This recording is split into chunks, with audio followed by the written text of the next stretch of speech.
सबक पर फिर सदाकत का, सुजात का, अदालत का लिया जाएगा तुम्ही से काम, दुनिया की इमामत का। एक इंसान का अपना वजूद, हर चीज उसमें कीमती है, एक उंगली भी, जानू भी, बाजू भी।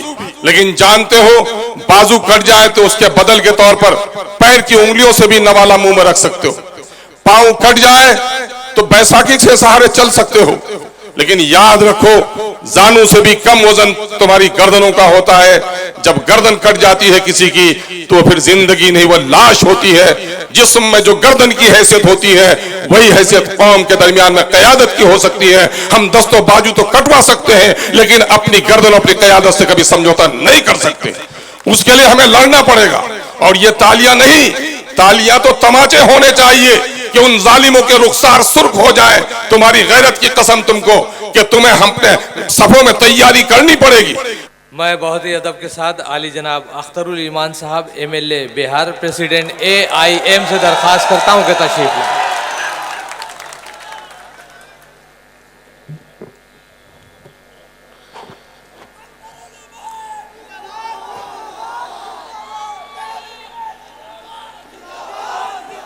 वतन अजीज की मालियाती राजधानी व रसूल बलाद बम्बई के हल्का मुम्बरा में आज के इस इनकलाबी जलसे में हम सबों के महबूब नजर मेरे महफिल वतन अजीज भारत में करोड़ हा करोड़ गरीबों, दलितों, मजलूमों और मखूरों की एक तवाना आवाज जनाबे बैरिस्टर असदुद्दीन अवैसी साहब, मुअज़्ज़ज़ रुकने पार्लियामेंट, महफिल में तशरीफ फरमा मुअज़्ज़ज़ रुकने पार्लियामेंट जनाबे भाई इम्तियाज जलील साहब, साबिक रुकने असेंबली और नौजवानों के दिलों में नया जोश और उल्लाह पैदा करने वाले कायद जनाबे वारिस पठान साहब, हैदराबाद से तशरीफ फरमा MIM के सभी मुअज़्ज़ज़ अरकान असेंबली, मुख्तलिफ मकामात से, मुख्तलिफ सूबों से आए हुए MIM के जिम्मेदार साथियों, यहाँ पर मौजूद मुमरा और अतराफ के मोहतरम और मुअज़्ज़ज़ हाजरीन, गय्यूर नौजवानों, मीडिया के अच्छे साथियों और कौम और मिल्लत की पाकीज़ा बेटियों, यह वक्त किसी तवील गुफ्तगू का नहीं है, लेकिन जब लब पर बैरिस्टर असदुद्दीन अवैसी का नाम आता है तो न जाने ये शेर मुझको क्यों याद आता है कि मत सहल हमें जानो, फिरता है फलक बरसों, तब खाक के पर्दे से तुझसा इंसान निकलता है। मेरे भाई और बुजुर्गों, इस वक्त यहां इत्तफाकिया तौर पर आपके शहर में MIM का नेशनल कन्वेंशन हुआ। उस मौके से लोगों को जमा होने का मौका मिला है। मैं दिल की गहराइयों से इस महफिल के मुनक़िद करने वाले अजीजी सैफ फैटान और जनाबे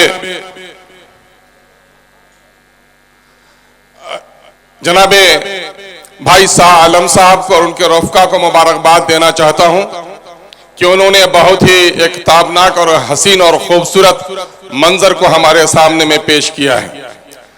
गर्चे अजीजी सैफ पठान ने अपने इस्तक़बालिया गुफ्तगू में अपने दर्द का इजहार किया है, लेकिन मैं मुबारकबाद देता हूं और सलाम करता हूं उस नौजवान को कि उस नौजवान ने तमाम तर मसाइब और आलाम को जिस जुर्रतमंदी से जिसका मुकाबिला किया है, ये दरअसल MIM के गय्यूर नौजवानों की खूबी है। मैं उन्हें मुबारकबाद देना चाहता हूं कि सैफ पहरे बैठा दिए थे फिरौन ने, लेकिन मूसा की आमद को कोई रोक न सका। आग लगा दी गई थी लेकिन पैगाम इब्राहिमों को कोई नहीं रोक सका, बल्कि तारीख शाहिद है, कांटों में जो खिलता है, शोलों में जो पलता है, वही गुल गुलशन की तारीख बदलता है। यकीनन है कि तुम्हारा नाम तारीख बदलने वालों में लिखा जाएगा। यहाँ के MLA की शरारत का तज़किरा भी आपने किया है। सिर्फ मामला मुमरा का नहीं है, बल्कि वतन अजीज में सत्ता के नशे में चूर लोगों ने जो शरारत यहां कर रखी है, मुल्क के बेशतर हिस्सों में शरारत कर रखी है। इन 75 सालों में उनकी नस्लों को निशाना बनाया जिन लोगों ने इस मुल्क की आजादी के लिए न जाने कितनी सोहबतें बर्दाश्त की हैं। 1857 की तहरीक आजादी हो या 1947 के 15 अगस्त के सूरज के तुलू होने तक, अगर इस वतन अजीज को अंग्रेजों के नापाक पंजों से छोड़ाने में किसी ने अव्वल रोल अदा किया है, यकीन है कि सबका रोल उसमें है। लेकिन अवैसी का, अख्तर का, सादान का, सैफ के खानदान का सबसे बड़ा उसमें हिस्सा रहा है, इसे कोई इनकार नहीं कर सकता। लेकिन आज हम कहां हैं? हम कहां हैं? हमको गौर व फिक्र करने की जरूरत है। मोहसिन इंसानियत ने हमें से क़यादत का पाकीजा तजर्बा आपके सामने में पेश किया है और कुदरत के खालिक और मालिक ने यह कह दिया है कि इन्नल्लाह ला युग़य्यिरु मा बिक़ौमिन हत्ता युग़य्यिरु मा बिअनफुसिहिम। खुदा ने आज तक उस कौम की हालत नहीं बदली, न हो जिसको ख्याल आप अपनी हालत के बदलने का। मैं सलाम करता हूं नौजवानों कि हमारे बुजुर्गों ने एक जमाने तक लखनऊ की उस नसीहत को याद रखा कि मुल्क के बंटवारे का इल्जाम एक मुस्लिम पार्टी पर आ गई है, इसलिए आइंदा कभी मुस्लिम सियासत की बात मत करना। लेकिन ये कोई आसमानी फरमान नहीं था, यह वक्ती पैगाम था और हकीमाना मशवरा था। लेकिन तारीख शाहिद यही है कि जिन लोगों ने दुनिया में लड़ाई लड़ी है अपने हक के लिए, तो ऐसे ही लोग इज्जत से जिए हैं। जिंदगी तो दोनों जी लेता है, जिंदगी गुलाम सर झुका के जी लेता है, लेकिन उसकी नस्लों से गुलाम जन्म लेता है। और शहंशाह जब जीता है तो तलवार की झंकारों में जीता है। उसके खानदान के लोग शहीद भी होते हैं, लेकिन जो लोग शहीद होते हैं उनकी नस्लों से सरदार जन्म लेता है। और हमारा नस्ली ताल्लुक सरदारों से है, हम गर्दन झुकाकर जीने वालों में नहीं है। आपको तय करना पड़ेगा कि इस मुल्क में जो कुछ भी आज हो रहा है उसकी बड़ी वजह यह है कि आजादी के वक्त हमारी जितनी मस्जिदें जलाई गई, मस्जिदें तोड़ी गई, उससे ज्यादा बेहतर बादल को छूने वाले मीनारे वाली मस्जिदें हमने बना ली। हमारे तालीमी इदारे बर्बाद किए गए, हमने उससे बेहतर तालीमी इदारे बना लिए। लेकिन क्या वजह है कि इन चीजों की बाजियाफ्त के बावजूद भी इन 75 सालों की तारीख ये कहती है कि अकलियत और दलित के लोग जहां आजादी के वक्त खड़े थे, बिलखुसूस अकलियत के लोग वहां कायम भी नहीं है, वहां उससे नीचे चले गए। उसकी वजह क्या है? मैं एक बात कहता हूं नौजवानों, अपने बुजुर्गों के साथ बड़े एहतराम के साथ, कि कोई बच्चा हो उसका मामू बड़ा अमीर हो, कोई बच्चा हो उसका खालू बहुत कबीर हो, उसका फूफा वजीर हो, ये तीनों मर जाए तो क्या वो बच्चा यतीम कहलाएगा? तुम्हारा जवाब होगा नौजवान, नहीं। रिश्तेदारों के मरने से कोई बच्चा अमीर नहीं होता। बाप गरीब हो, रिक्शा ठेला चलाता हो, लकवा के बिस्तर पे हो, जिस दिन बाप मर जाता है उस दिन बच्चा यतीम हो जाता है। यकीन जानो, जिस तरह से बाप के मरने से बच्चा यतीम होता है, कौमें भी अपनी क़यादत को खो देने के नतीजे में यतीम हो जाती है। अल्हम्दुलिल्लाह इस यतीमी के दौर से कौम निकल चुकी है। अब हम अपनी क़यादत से महरूम नहीं है, बल्कि कल तक हमें सबके लीडर का नाम मालूम था, अपने लीडर का मालूम नाम नहीं था। लेकिन अल्हम्दुलिल्लाह अब दूसरों के लीडर की बात भी जबान पे नहीं आती है। अगर अपना कोई लीडर है तो जनाब बैरिस्टर असदुद्दीन अवैसी है, जिस पर पूरी मजलूम आबादी नजर उठाए देख रही है। लेकिन जानते हो, क़यादत के लिए कीमत चुकानी पड़ती है। क़यादत के लिए कीमत यही चुकानी पड़ती है जो फरसुदा और जालिमाना निजाम होता है, वो सब कुछ बर्दाश्त कर सकता है, लेकिन क़यादत को बर्दाश्त नहीं कर सकता।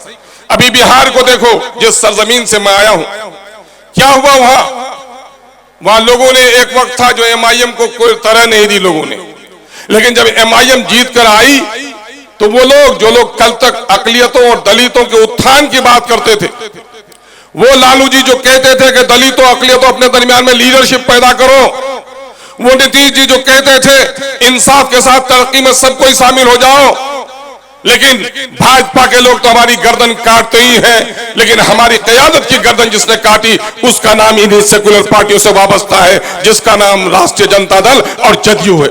यानी इस मुल्क में जो लोग भी वोट के सौदागर हैं वो आपका वोट तो हासिल करना चाहते हैं, लेकिन आपको क़यादत में हिस्सा नहीं देना चाहते। गईयों नौजवानों, तारीख को मुड़कर देखो। गांव बस्ती में कभी तुमने देखा होगा, तुम्हें मायूस होने की कतई जरूरत नहीं है। दिन हमारे लौट रहे हैं, हमने अभी अंगड़ाई ली है। हमारे लोग जहां कल तक हमसे हमारी क़यादत हमसे दूर थी, या हमारी क़यादत हैदराबाद में मैसूर थी, मुल्क के दूसरे हिस्से में यह क़यादत नहीं पहुंची थी, तो जान रहे हो मुल्क में कहीं आतंकवादी हो, कहीं फसादात हो, कहीं किसी किस्म के मुकदमात हो, अदालत के फैसले हमारे खिलाफ आए हो, उस वक्त मुसलमानों की गर्दनें झुकी हुई थी और पूरी कौम एहसासे कमतरी के समंदर में गर्क हो रही थी। अगर एहसासे कमतरी के समंदर में गर्क होने से किसी ने हमारी गर्दनों को ऊंचा होने का सिखाया और दलील की गुफ्तगू के साथ, मुदल्लल बाज के साथ, चाहे पार्लियामेंट हो, टीवी में जब हमारी वकालत की और मुल्क के आईन की वजाहत की, तो मुसलमान नौजवानों की गर्दनें जो झुकी हुई थी, उन गर्दनों को ऊंचा होने का काम अगर किसी ने किया है तो उसका नाम बैरिस्टर असदुद्दीन अवैसी है। इसलिए हम अपनी नस्लों तक इस बात को मुंतकिल करना जरूरी समझते हैं कि हम सब कुछ दे सकते हैं, लेकिन अपनी क़यादत नहीं दे सकते। एक इंसान का अपना वजूद, हर चीज उसमें कीमती है, एक उंगली भी, जानू भी, बाजू भी। लेकिन जानते हो बाजू कट जाए तो उसके बदल के तौर पर पैर की उंगलियों से भी नवाला मुंह में रख सकते हो। पांव कट जाए तो बैसाखी से सहारे चल सकते हो, लेकिन याद रखो जानू से भी कम वजन तुम्हारी गर्दनों का होता है।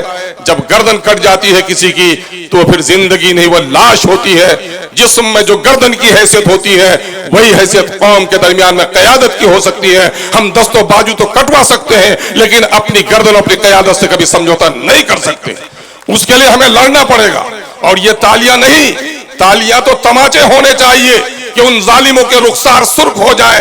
तुम्हारी गैरत की कसम तुमको कि तुम्हें हमने सफों में तैयारी करनी पड़ेगी, बर्दाश्त करना पड़ेगा, लड़ना पड़ेगा। और यही नहीं समझो कि मेरा आदमी जीत रहा है या हार रहा है। आज से 40 साल कबल जबकि बीजेपी बहुत कमजोर थी, जनसंघ जब 80 से कबल जनसंघ थी, चौराहे के एक पारचोन वाले ने वोट दिया। उस जमाने में चिराग छाप के नाम से उनका सिंबल हुआ करता था। लोगों ने पूछा किनको वोट दिया? कहा कि मैंने लट्टू छाप को ही, चिराग को वोट दिया। कहा तुम्हारा नुमाइंदा जीतेगा? तुमने तो गड्ढे में अपना वोट डाला। क्या कहा उस शख्स ने? साहब मैं जानता हूं कि मेरा नुमाइंदा 500-700 से ज्यादा वोट नहीं लेकर आएगा। तुम्हारा कौल सही है कि मैंने अपना वोट गड्ढे में डाला है, लेकिन ये जब गढ़ा है तो हर साल जब तक 2-4 टुकड़ी मिट्टी उसमें न देंगे तो ये गढ़ा नहीं बढ़ेगा। 77-80 तक जो गढ़ा था आज दीवार बनकर सामने में खड़ा है। और हमारे दरमियान में ये जुम्मन और कल्लू हमें सिखाते हैं कि साहब क़यादत की बात मत करो, समझौता करके जी लो। तुम्हें मालूम नहीं तुगलक और तैमूर के जमाने में आज से ज्यादा आबादी हमारी नहीं थी। हाँ, हमारी तादाद ज्यादा नहीं थी, हमारी इस्तेदाद बेहतर थी। नौजवानों, तादाद नहीं इस्तेदाद भी हमारी पैदा करनी है। यह साथ कमतरी जो सिखा दिया है कुछ मनहूस दानिश्वरों ने हमें कि जिस तरह से वो समझौता कर जी लो। जीने का नतीजा क्या हुआ?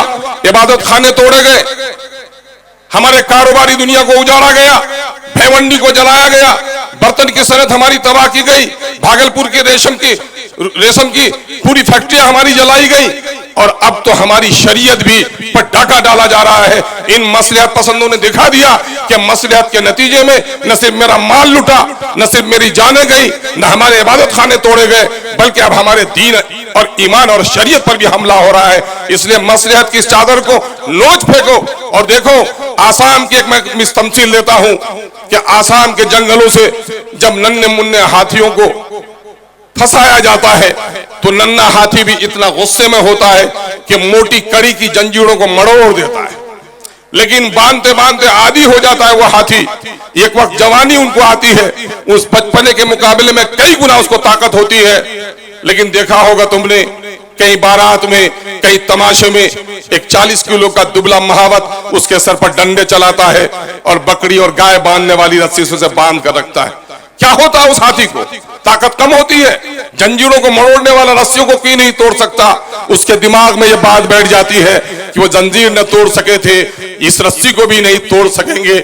लेकिन जानते हो, जब वो हाथी पागल हो जाता है तो पैर के उस डोरी को ही नहीं तोड़ता, बस्तियों को भी, बस्ती के घरों को भी तोड़ता है। महावत को सिर्फ झटका नहीं देता, महावत को सुन से निचोड़कर अपने पैर में दाब भी देता है।